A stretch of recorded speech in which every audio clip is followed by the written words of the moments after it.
Tan, tan, tan, tan, tan.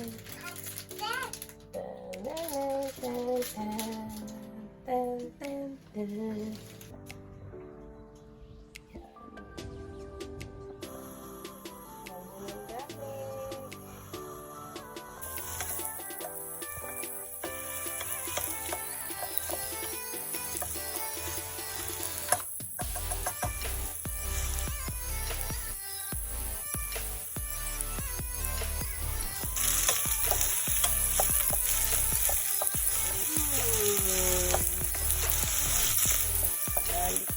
Onion.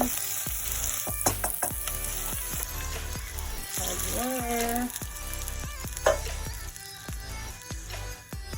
Bring water to boil before we add the noodles. This is how I do it. Para hindi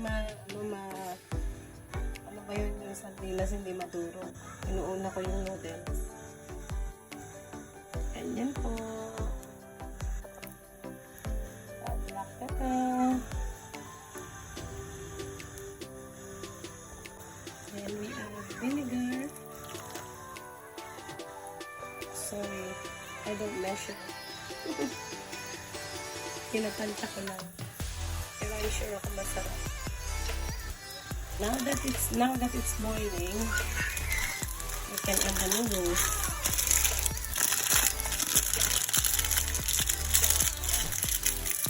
Oops.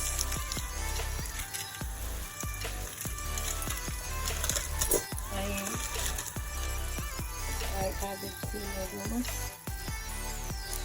And then we'll just do like this.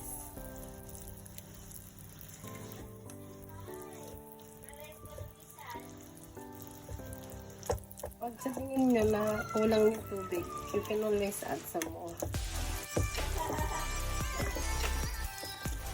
Ayan, hanggang sa ma-absorb niya.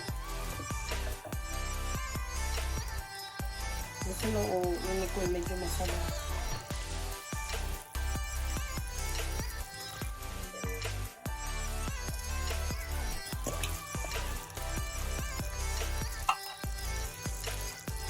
Ay, kasi minsan konti lang ayaw lumabas. Ayan, lagyan natin ng konting soy sauce.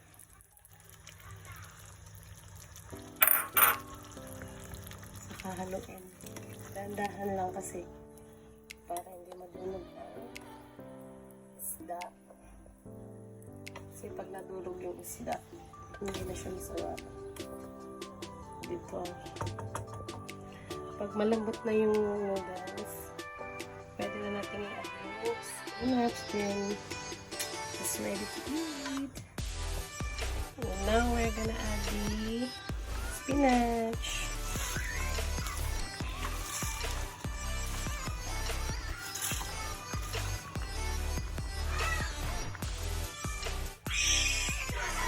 Dito na.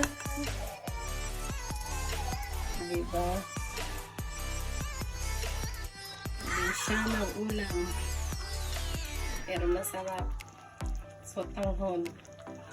Sardinas na may spinach. Lagyan natin ng konting garlic powder. Tapos, konting asin.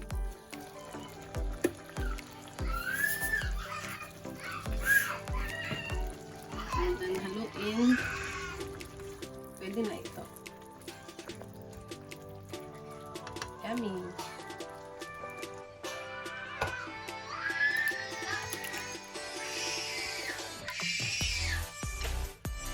Simple and easy. Yum.